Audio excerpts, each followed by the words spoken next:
Les amis les requins, on se retrouve pour une nouvelle vidéo. Alors cette fois-ci, vidéo un peu spécifique. On est dehors, fini d'être dans le bureau, fini d'être à la salle.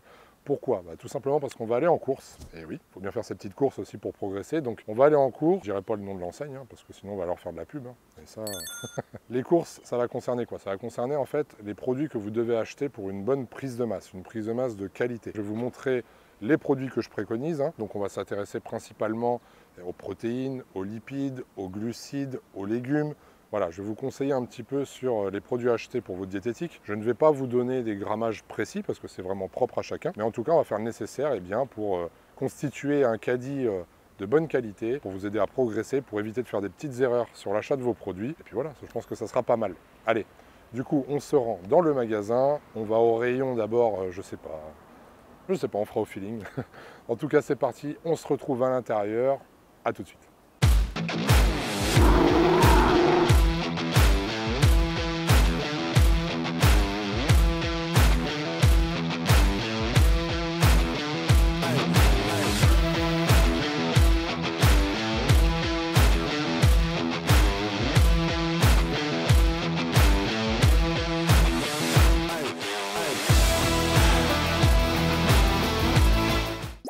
Bon les requins, obligé de remettre le masque, de toute façon on n'a pas le choix encore. On se retrouve dans le rayon viande. Alors là on est au niveau de la volaille. Pourquoi je commence par ce rayon là? Tout simplement parce que la base, nous, de notre nourriture, en musculation, fitness, etc., c'est les protéines, la source de protéines. Donc la source de protéines, on peut la retrouver que ce soit dans les blancs d'œufs, dans les blancs de poulet, on peut retrouver ça dans la viande maigre de bœuf.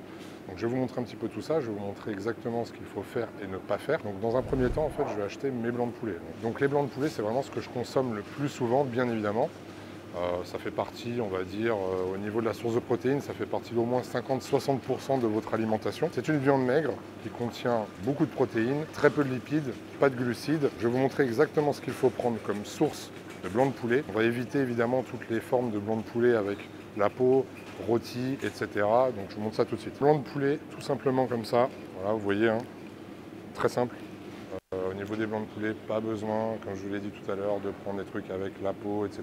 Ou prendre un poulet entier, manger la peau, faire griller. Vous prenez ça simplement, vous le faites cuire tout simplement, soit à sec ou soit avec un petit fond d'huile d'olive que vous essuyez avec un sopalin.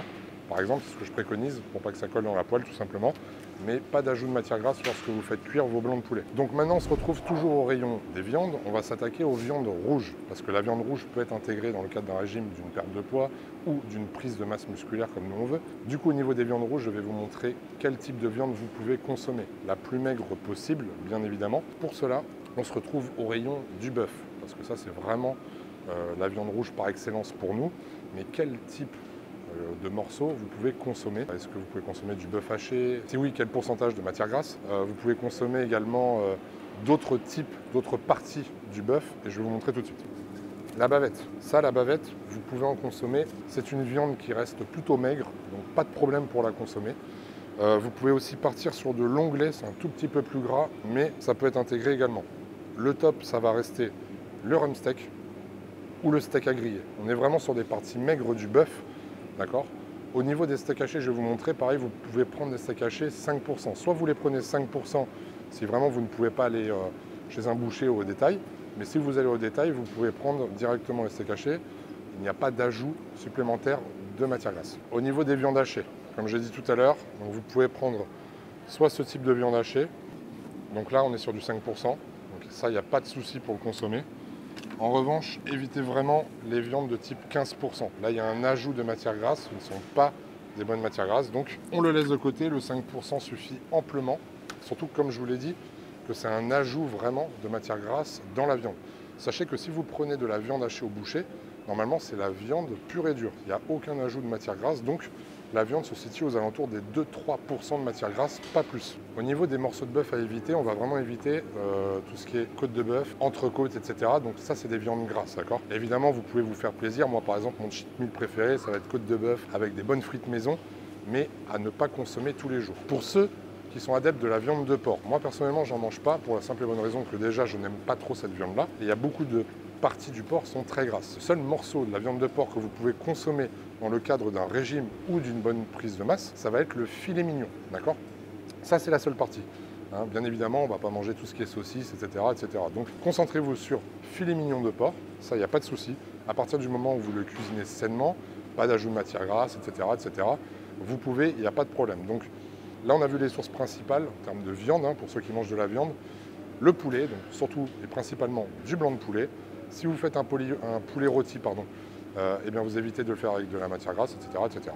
Bon, du coup, on se retrouve à la maison, les requins, pour la simple et bonne raison, en fait, qu'on n'a pas pu poursuivre la vidéo dans le magasin. Il y a la sécurité qui est arrivée pour nous dire qu'on n'avait pas d'autorisation, donc je pense qu'ils ont flippé qu'on soit M6, enquête exclusive ou un truc comme ça. Donc il faut que je fasse une demande auprès de la direction. Ce n'est pas grave. J'ai acheté les produits nécessaires, et je vais vous montrer ça maintenant, hein, donc à la maison.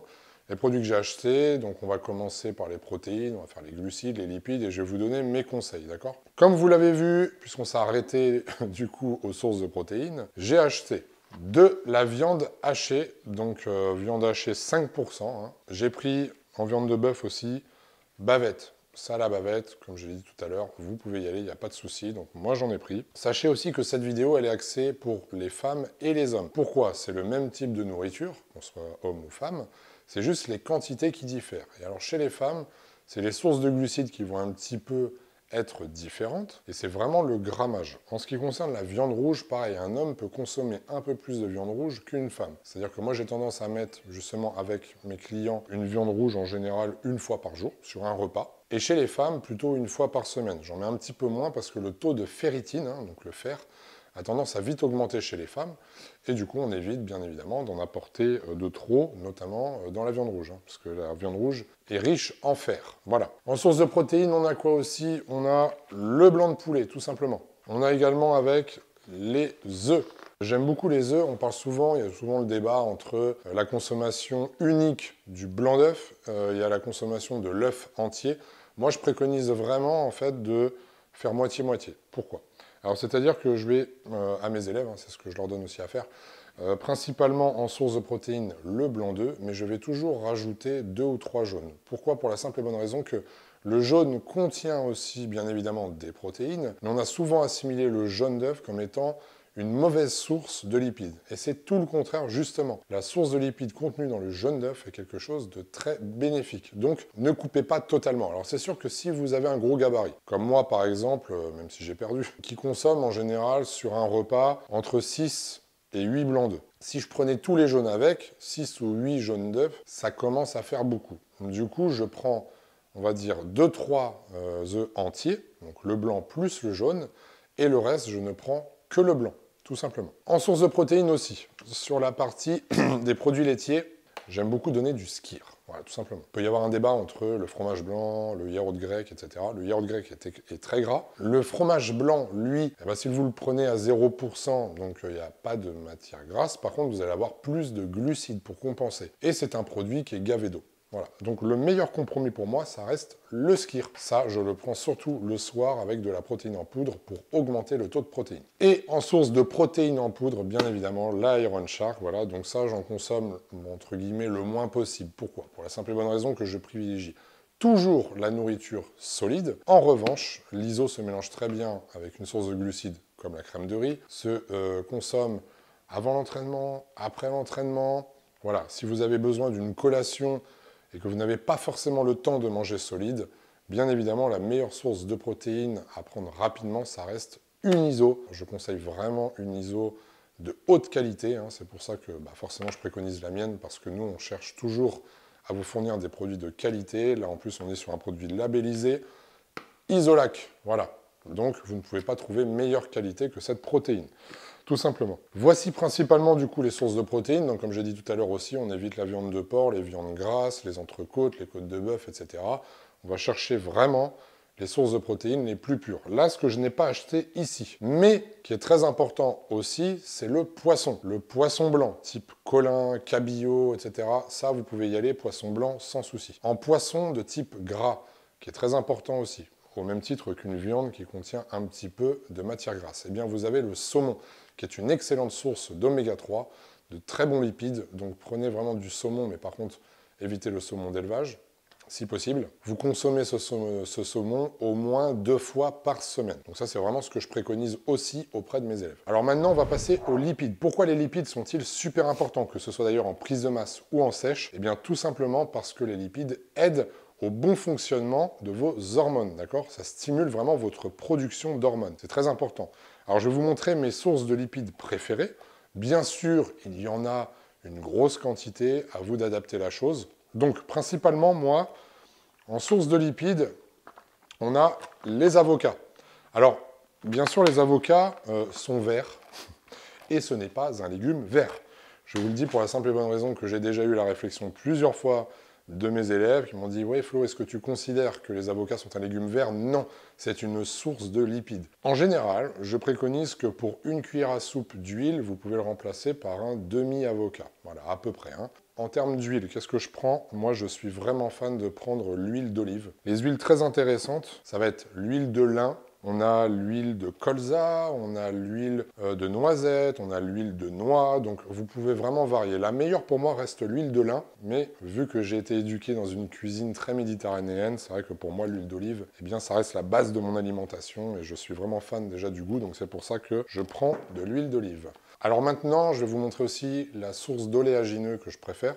Donc moi, clairement, les amandes sont intéressantes, mais contiennent aussi beaucoup de glucides. Donc c'est vraiment à prendre avec parcimonie. Ce que je conseille surtout, c'est de prendre des noix du Brésil. Pareil, que vous soyez en sèche ou en prise de masse, les noix du Brésil apportent un taux de sélénium en complément très intéressant pour stimuler votre thyroïde. Donc je vous invite vraiment à prendre des noix du Brésil. Après, vous avez aussi les noix, enfin voilà, je vous laisse un petit peu fouiller là-dessus, mais vous avez plein d'oléagineux, très intéressant, ça permet de varier vos sources. Une chose très importante aussi, que je n'ai pas précisé au début de la vidéo, c'est qu'il est très important de varier vos sources, que ce soit de protéines, de lipides et de glucides. Ainsi, l'organisme en fait ne s'habitue pas à un type d'aliment en particulier. Et en plus de cela, eh bien, vous observerez que chez chaque individu, on a des tolérances qui sont différentes par rapport à tel ou tel aliment. Donc c'est bien aussi de faire le test et de voir ce que vous arrivez à digérer ou non. En source de lipides complémentaires, bien évidemment, le beurre de cacahuète de chez Iron Shark Nutrition, le meilleur. Ça, si vous ne l'avez pas encore goûté, 100% cacahuète, pas d'ajout, donc je vous invite vraiment à le goûter celui-ci. À savoir aussi que vous pouvez prendre par exemple du beurre d'amande. C'est vraiment bien aussi. Voilà, vous avez quelques sources comme ça, mais principalement beurre de cacahuète, beurre d'amande, c'est très bien. Une bonne source, je la conseille en général. Je conseille de la consommer, cette source-là, le matin notamment. Et vous pouvez aussi un petit peu le soir. Ça dépend bien évidemment de votre diététique. Voilà, donc maintenant on va passer aux glucides. Donc principal aliment de notre alimentation de sportif, bien sûr, ce que je conseille, c'est bien évidemment le riz. Alors moi, je prends du riz thaï ou du riz basmati. Je vais vous expliquer pourquoi aussi. Et pourquoi, surtout, je suis contre le riz complet. Alors, sachez une chose, c'est que le riz complet, on l'a souvent prôné comme étant la meilleure source de glucides, parce que c'est complet, parce que l'IG est bas, etc., etc. Il faut savoir une chose, c'est que l'indice glycémique, en fait, n'est pas si important que ça. Pourquoi ?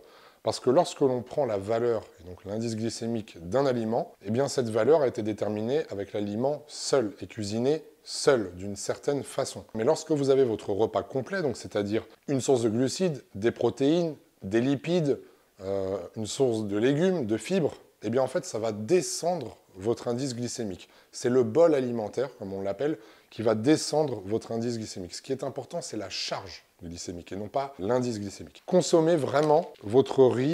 Alors, évitez le riz blanc, qui pour le coup a vraiment un indice glycémique élevé et une charge élevée aussi. Partez plutôt sur du riz thaï ou du riz basmati. On n'est pas loin du riz complet, un tout petit peu plus élevé, mais de toute façon, cet indice va descendre puisque vous consommez tout votre repas en même temps. D'accord? Pourquoi j'aime beaucoup le riz aussi? Tout simplement parce qu'il est sans gluten. Pas de gluten, pas de blé, donc ça évite les intolérances, ça évite les problèmes de digestion. Et lorsque l'on doit manger beaucoup, énormément pour une prise de masse, eh bien forcément, on évite les problèmes intestinaux. Sachez aussi une chose pour le riz, si vous avez tendance à facilement constiper, ce qui peut arriver notamment chez les femmes. C'est pour ça que chez les femmes, et la différence, ça vient maintenant, je préfère mettre plus de patates douces que de riz. Je vais vous expliquer pourquoi, pour la simple et bonne raison, en fait, que les femmes ont plus de facilité à constiper. Donc, Quand je dis facilité, c'est pas forcément positif, mais elle constipe plus facilement. Et du coup, la petite technique pour éviter de constiper lorsque vous cuisez du riz, eh bien, c'est tout simplement de le rincer 2 ou 3 fois avant de le mettre en cuisson, ce qui enlève en fait l'amidon, et c'est l'amidon qui est responsable des constipations. Donc voilà, petit tips assez